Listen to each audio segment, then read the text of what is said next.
Dossier 2, page 29. Activités 5 et 6. Chercher l'accord parfait sans jamais le trouver. Est-ce qu'on a encore aujourd'hui une image de couple idéal ? Il me semble qu'il y a quelques décennies, elle était assez classique et commune à tous. Aujourd'hui, il me semble que chacun a des attentes différentes. Oui, non ? Je dirais que le point commun peut-être, c'est cette insistance plus grande que par le passé sur la fonction du couple pour la réalisation personnelle. L'idée que le couple ne fait sens que s'il permet à un individu ou aux deux conjoints de se réaliser dans leur vie.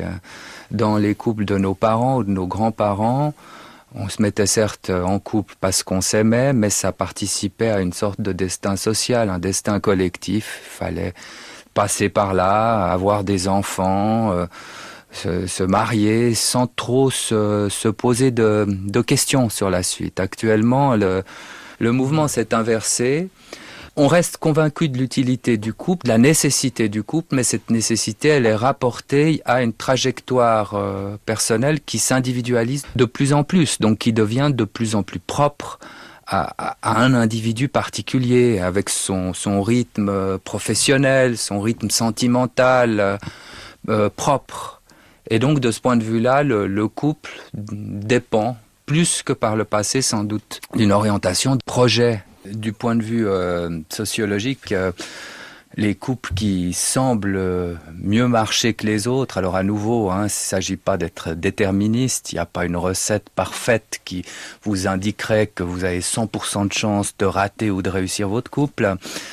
C'est ceux qui insistent sur le fait que les individus doivent en quelque sorte un peu s'effacer par rapport à une dynamique collective, que l'idée d'être ensemble, de faire des choses ensemble, d'avoir des intérêts communs, de faire passer le groupe, la famille, les enfants, avant ce développement individuel, personnel dont nous venons de parler, constitue une valeur dominante. C'est ce que nous avons appelé avec Jean Kellerhals et René Lévy les couples de style compagnonnage, qui sont des couples qui mettent vraiment l'accent sur la dimension collective de l'existence, également dans leur rapport avec les amis, avec la cité, avec la parenté.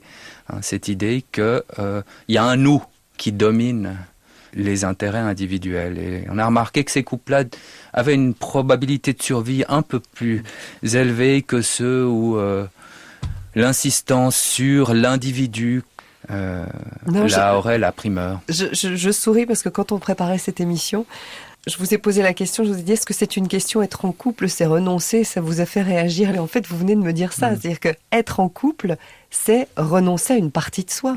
Être en couple, c'est se redéfinir pour se voir soi-même en tant que membre d'un groupe, finalement.